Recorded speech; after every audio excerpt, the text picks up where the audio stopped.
Hello বন্ধুরা, welcome to only sports view. তো এই ভিডিওতে আমরা আলোচনা করব ইন্ডিয়ান ফুটবল আইএসএল নিয়ে। তো আইএসএলে আগামী 21শে ফেব্রুয়ারি বিকেল 5টা থেকে ইস্টবেঙ্গল বনাম দিল্লি এফসি মাঠে নামতে চলেছে তাদের দুজনেরই সেকেন্ড ম্যাচ এই মরশুমের আইএসএলে। তো সেই ম্যাচটা নিয়ে আমরা আলোচনা করব। তো সেই ম্যাচে দুই দলের কীরকম লাইন আপস হতে পারে, এছাড়া দুই দলের শক্তি দুর্বলতা এবং দুটো দলের মধ্যে কোন দল এই ম্যাচটা জিততে পারে, তো সেই সব বিষয়গুলো নিয়ে একটু এই ভিডিওতে আলোচনা করব। তো ভিডিওটি সবাই শেষ পর্যন্ত দেখতে থাকো, আর চ্যানেলে নতুন হয়ে থাকলে চ্যানেলটি সাবস্ক্রাইব করে পাশে থাকা বেল আইকনটিকে অন করে পাশে দেখো। তো আগামী 21শে ফেব্রুয়ারি বিকেল 5টা থেকে যুবভারতী ক্রীড়াঙ্গনে ইস্টবেঙ্গল বনাম দিল্লি এফসি মুখোমুখি হচ্ছে এই মরশুমে তাদের সেকেন্ড ম্যাচে। তো সেখানে যদি আমরা প্রথমে যদি এই ম্যাচের একটু লাইভ টেলিকাস্ট নিয়ে আলোচনা করি, তো লাইভ টেলিকাস্ট প্রতি ম্যাচ যেরকম দেখানো হচ্ছে তো সেরকমভাবেই এই ম্যাচেরও লাইভ টেলিকাস্ট দেখতে পারবে তোমরা।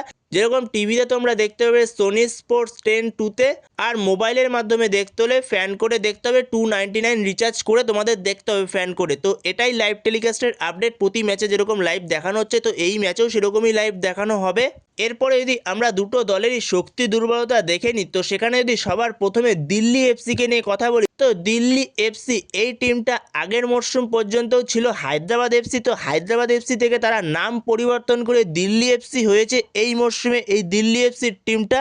তো দিল্লি এফসির টিমটা মোটামুটি টিম একটা রয়েছে, একবারও খারাপ এটাও বলা চলবে না, কিন্তু ইস্টবেঙ্গলের থেকে অন পেপার অনেকটাই পিছিয়ে টিমটা, কিন্তু মাঠের খেলায় কখন কি হয় এটা বলা মুশকিল। অন পেপার যাই থাকুক না টিম যে কোনো টিমকে হারানোর ক্ষমতা রাখে মাঠে, যেখানে যে কোনো সময় যা খুশি হতে পারে, কিন্তু ইস্টবেঙ্গলকে সতর্ক থাকতে হবে ম্যাচটা থেকে 3 পয়েন্ট তোলার জন্য, কারণ নিজেদের ঘরের মাঠে ম্যাচ, হোম ম্যাচ ইস্টবেঙ্গলের।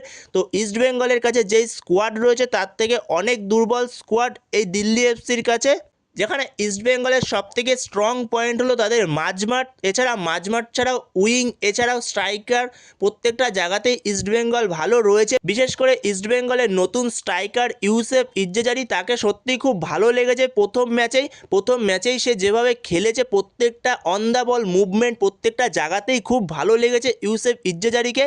যেখানে ইস্টবেঙ্গলের সবথেকে বেশি যদি চিন্তার কারণ থেকে থাকে তো সেটা হলো ইস্টবেঙ্গলের ডিফেন্স। তো ডিফেন্সটা নিয়ে কিছুটা চিন্তিত থাকবে ইস্টবেঙ্গল, কারণ ইস্টবেঙ্গলের সবথেকে ভরসাযোগ্য বিদেশি ডিফেন্ডার কেভিন সিবেলে, সে যেহেতু কটা ম্যাচের জন্য ছিটকে গেছে, তো সেই কারণে ইস্টবেঙ্গল ওই জায়গাটাতে কেভিন সিবেলেকে মিস করছে।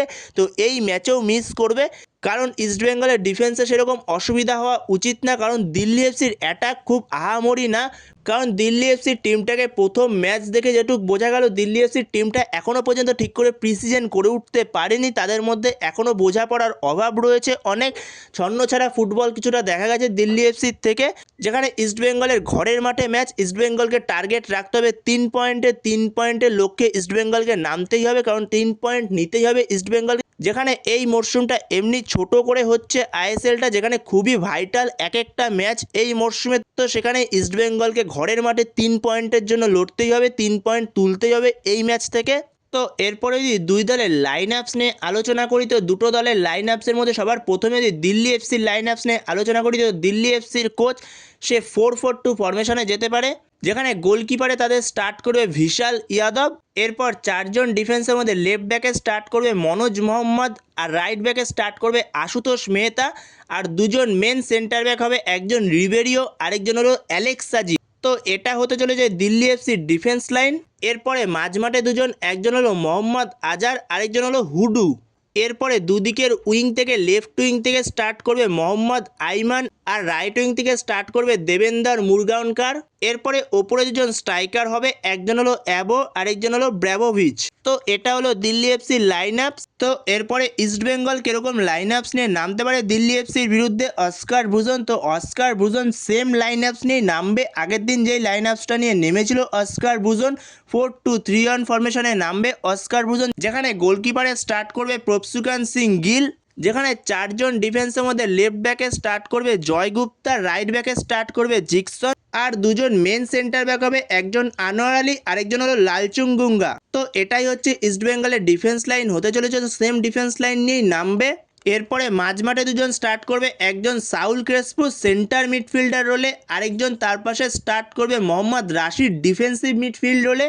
এরপরে অ্যাটাকিংয়ের ক্ষেত্রে দুদিকের উইং থেকে, লেফট উইং থেকে স্টার্ট করবে বিপিন সিং, আর সেক্ষেত্রে রাইট উইং থেকে স্টার্ট করাতে পারে নন্দা কুমার অথবা এডমুন্ডকে দিয়েও স্টার্ট করাতে পারে। নন্দা কুমারকে আগের দিন স্টার্ট করিয়েছিল, নন্দা কুমার অনেক বাজে বাজে মিস্টেক করেছে, তো সেখানে অস্কার ব্রুজন চাইলে এডমুন্ডকেও স্টার্ট করাতে পারে রাইট উইংয়ে ফার্স্ট হাফে, পরবর্তী সময় নন্দাকে নিয়ে আসতে পারে।